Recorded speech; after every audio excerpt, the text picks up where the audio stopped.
Hello, this is Jody from Jody's Gems Quilting. Here today to share another one of my endeavors. I recently decided to clean out my sewing room and put in some new cabinets.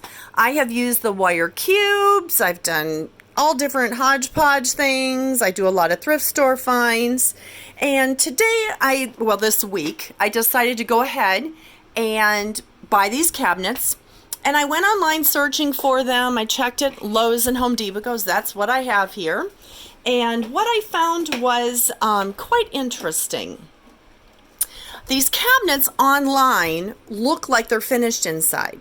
They have a brown finish, the pictures, it looks like it's smooth. So it basically looks like this, just a regular cabinet. I thought it had laminate on the inside and the outside, even though the outside is white. When I got to the store, they were up high, so I could not open them. They're up on a higher shelf. You can hardly reach them. There was a pallet full of stuff in front, so I had no idea that they were raw wood, particle board, kind of like an old shelf. This is out of my basement, and it just raw wood. I was like, oh my gosh, and this is in good shape compared to what was in here. So it just didn't look right to me. It's not what I wanted. And so I made the decision. Unfortunately, I waited until after I was put them together. Here's a picture of it. So it's not bad, but I put the whole thing together. I decided to go ahead and paint the shelves because I don't know why, but it just didn't occur to me to paint everything before I brought it in the house. It would have made it a whole lot easier, but I thought, well, I'll paint just the basic tops and bottoms of these right here on the bottom side so that I didn't have to paint it put together, because I thought, well, I'll just paint those. That'll be good. Sorry. So anyway, after I got it all put together, I decided to paint them because I did not like the raw wood, even on the sides, and I was like, oh my gosh, how in the world could I possibly have messed that one up? But I did. And so I painted them. Unfortunately, the only paint I had in my house was, I have a lot of colors left over, but I wanted a neutral, so I went with a gray. It was in my hallway paint. So this is what was left, and I had about 2 quarts left. So I only had enough for these 2 cabinets, and I'm pretty much out. There is nothing left. So I had a little bit of white left. I had a gallon till the other day when my painters came and painted a bathroom for me.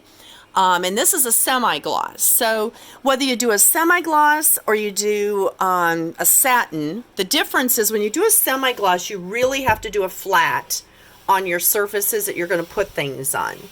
So what happens is things will stick to it if you don't. And with the humidity of where I live, it's very possible. So I do a lot of flat of the ultra white, and that's what I paint my shelves usually. With this satin, it turned out beautifully. I don't think anything will stick to it at all. It's not tacky, it's not sticky from humidity. So anyway, those are a few little tips from what I gathered. But the first thing to do is to decide if you want the raw particle board, like if it's going in the garage or it's going to go into your basement, it's not going to make any difference, more than likely. It also comes with the bars. Came with 1 bar instead of 2, which it's supposed to, but I don't need the bars, so I didn't even put those in at all. So decide which one you want. Then you're going to buy your cabinets. You're going to buy 1 to 2 quarts of flat satin or semi-gloss paint. You're also going to want a small roller if you're painting. Where's my roller? Not the big ones, just a small one. And we bought it for another project. You want a paint tray with a disposable thing. I do that. Also, you'll need a standing block, a rag or tack cloth, because you're going to sand these down. What happens when you paint this is the moisture brings the wood out. So it is smooth somewhat when you buy it, but it just doesn't look pretty. So when you paint it, it brings the texture out, makes this really rough.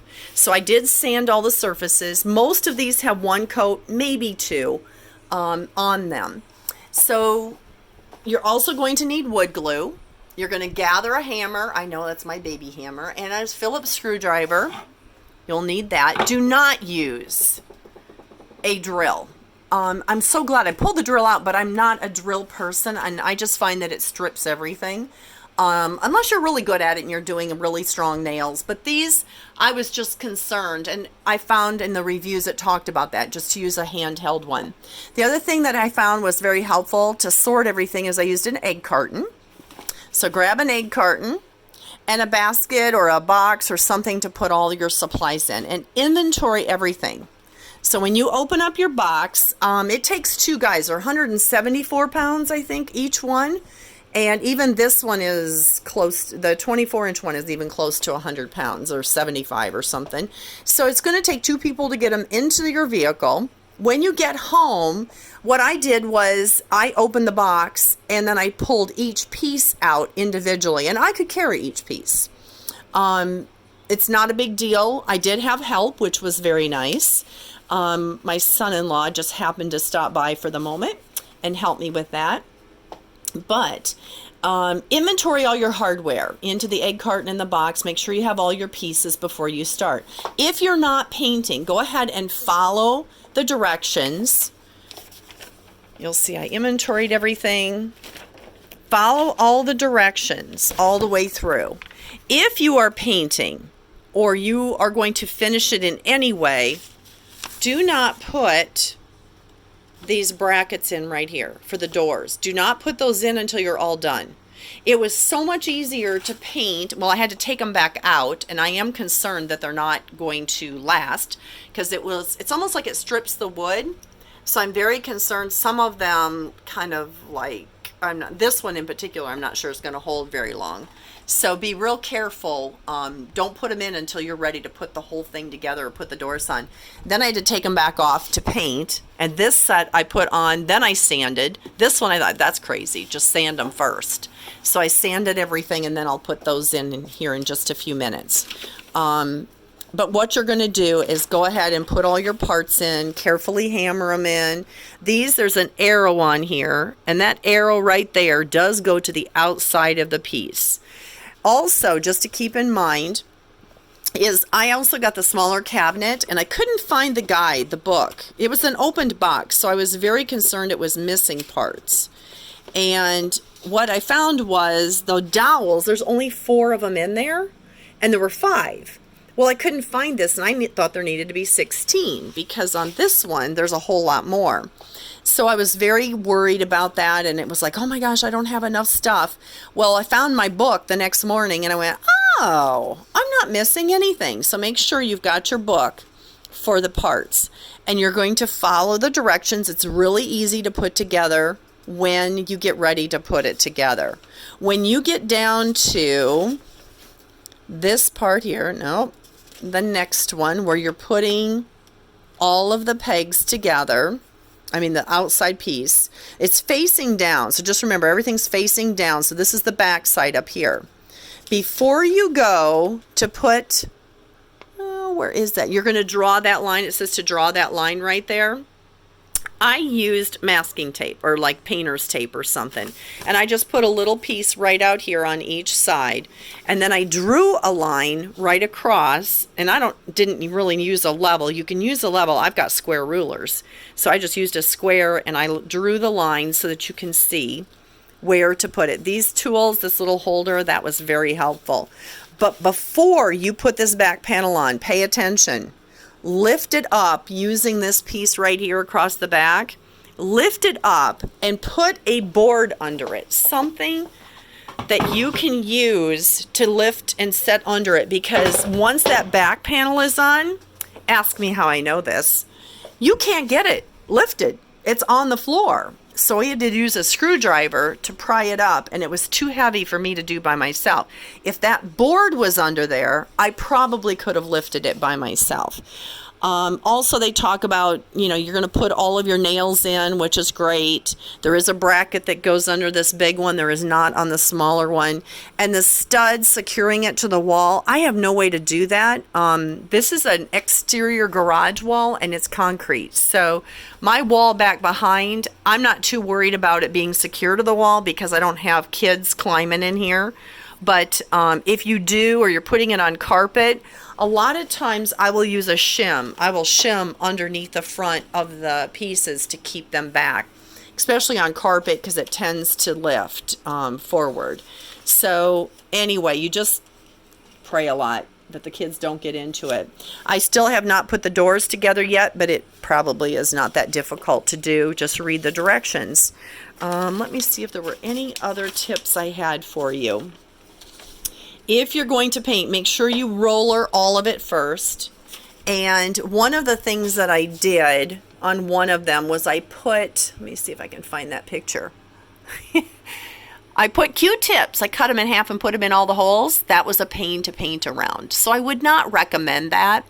I didn't need to do it if I used the roller. What I did is I rolled the paint here first and then came out here and rolled it with what was left on the paint roller. So it's a thin coat, but I didn't like fill my roller and then paint here first, because that would fill the holes and then you would be in trouble. So hopefully that will help you. If you lay out everything first in the garage or in your space and paint it, take your time, don't be in a hurry. I've got company coming in like 2 or 3 days from out of state, and so this I wanted done long before now. So this is not the most ideal. I also I measured everything to make sure that my printer would fit in here, and I'm going to cut a hole in the back panel. I don't have that done yet, so I can't tell you the best way to do it. Just, I'll be praying that I don't make a mess of it. But if you're interested in knowing how I did that, just contact me through YouTube on my, just in the responses, and I'll get back to you on that and let you know how I did that. Let's see, sand all the surfaces. A lot of this needs to be repainted, but it looks good at a distance, and I don't care at this moment because I don't have time to care. But hopefully this will help you, and that you won't make the same mistakes I did. And paint it first. That's the biggest secret I can think of, is when the surfaces are flat. You wouldn't even have to paint this back panel if you didn't have to, you know, be so particular. But I was trying to be as careful as I could with a bad brush, just the cheap inexpensive disposable brushes that I had on hand, and I ended up having to paint the back, which is fine, but it would save a lot of time and paint if you didn't have to. So anyway, I hope this helps you, and come check me out at Jody's Gems Quilting if you're a quilter. I've got all kinds of goodies on there, and I hope you have a blessed day. Thanks. Take care. Bye.